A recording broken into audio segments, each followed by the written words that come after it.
I'm a believer in positive mental thinking and self-fulfilling prophecies. And, we could have all hidden in our corners in fetal positions crying, but we just needed to power through. And I thought of it as, we had all these responsibilities. We had these hotels, we had these investors, these teammates, and we were the parent. And the parent has to show confidence and calm.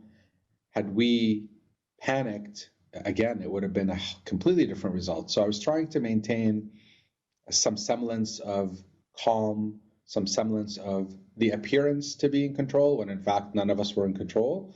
So I think like every difficult situation, you sort of have to take it as it comes, particularly when you don't know.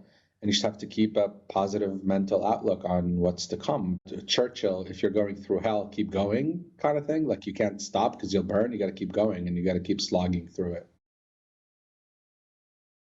For me, it was not about legacy. This wasn't about, wanting a statue of me somewhere or a portrait of me somewhere. It was really about wanting to change the narrative and do good work in our industry. And I often say, look, when I'm dead, again, no statues, no awards, no nothing.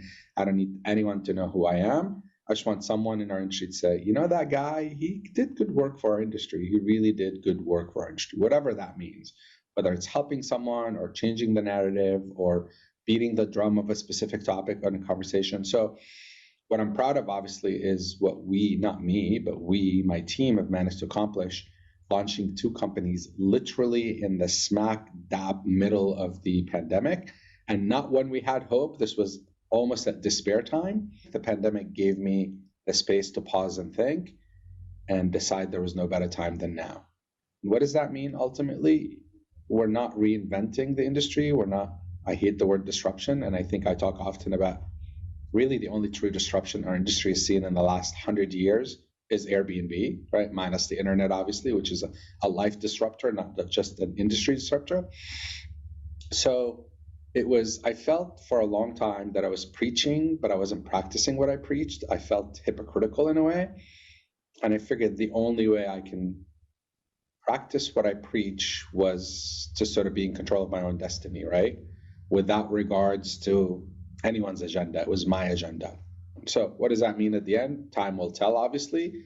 But, if it kills me trying, I'm going to keep trying. And like I said, I'm just talking about a step forward, not an entire journey necessarily. If I can move us a step forward, I'm delighted.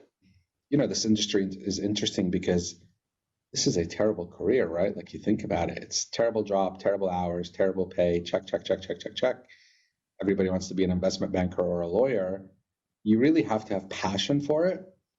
And probably one of the things I'm proudest of personally and throughout my career is there isn't a meeting that I leave where people may call me any name they want in the book, but the one thing that's consistent in every interaction I have is passion. People say maybe neurotic, maybe whatever form of passion it is, but certainly passion about what I do. And our industry without passion, God, it's so soulless and boring, right? So passion has to be at the center of everything we do. Look, you could be a cable technician. If you don't have passion about what you do, you're just kind of going through the motions. It's just miserable for you and miserable for everyone around you, right? So you have to have passion in everything you do. Again, that never staying in the same hotel more than once, wanting to travel the world, wanting to be everywhere, because I'm afraid I don't want to be comfortable ever. Comfortable is not good. It's not aspirational. Once you get comfortable, you're stuck. And it's not about money. It's not about title. It's not about anything.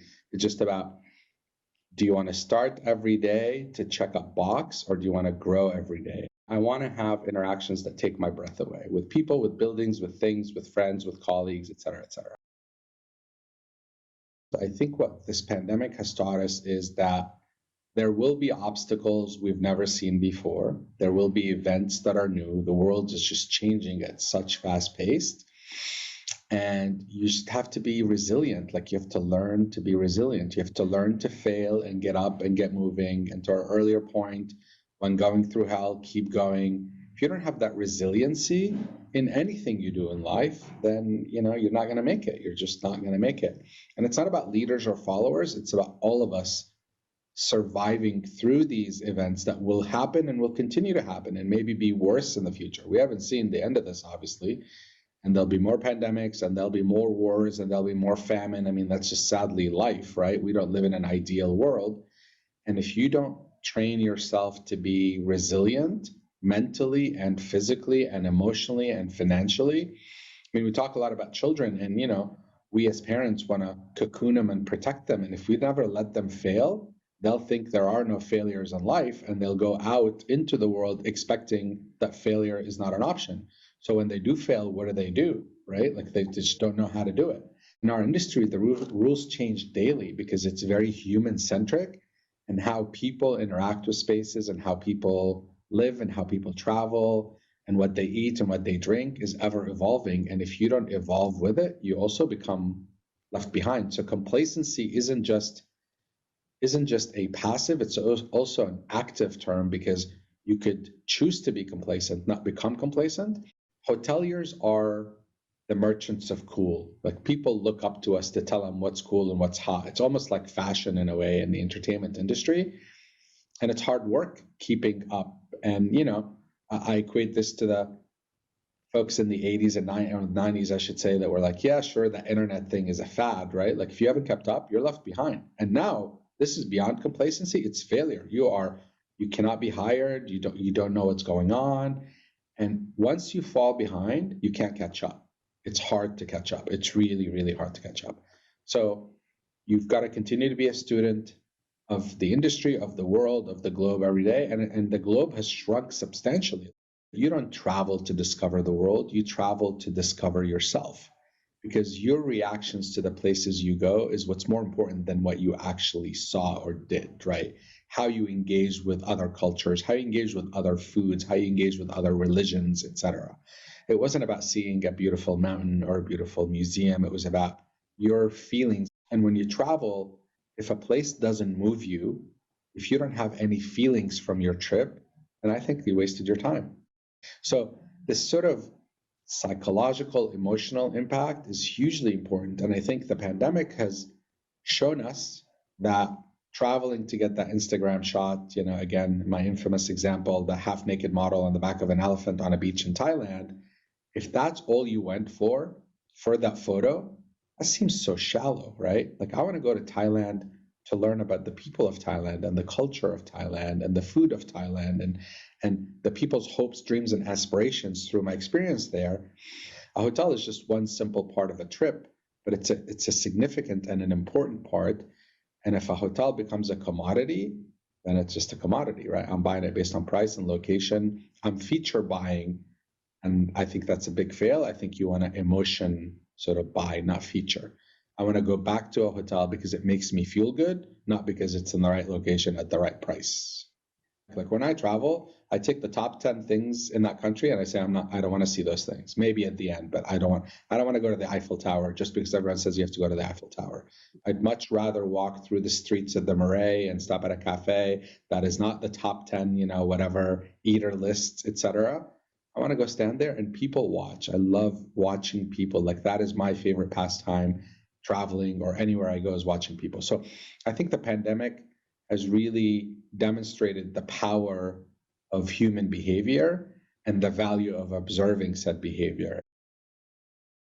I hope travel becomes more meaningful. That is my wish. I think there'll always be the segment of the population that will do it. And look, I'm over romanticizing this whole thing a little bit, maybe, because, I don't know, some salesmen or women who have to go to somewhere to do their business, and they go and they have no interest in that place, and they show up and do their thing and they leave. Perhaps they're listening to all this and going, well, what? I'm just there because I have to be. But nonetheless, if you're taking out that time of your life to go somewhere, isn't it a shame that you go to Cleveland and you just walk in the airport, get in the Uber, get in the hotel, go to the office, back to the hotel, back to the Uber, back to the airport? What a shame. Like, there are so many things and moments that you can discover. I mean, it's actually a really sad statement to say, I traveled, I went to my hotel, I ordered room service, I got up in the morning. It's such a dull thing. And you're starting to hear this again. Everything becomes overused in 5 seconds here. Pleasure. Like, don't just travel for business. Pause for a minute and smell the roses. Stop at a museum and go check it out. Go check out whatever. Walk down the street. Go sit at a cafe. Go sit at a bar and talk to someone. There's magic in all of that, regardless of what you're there for.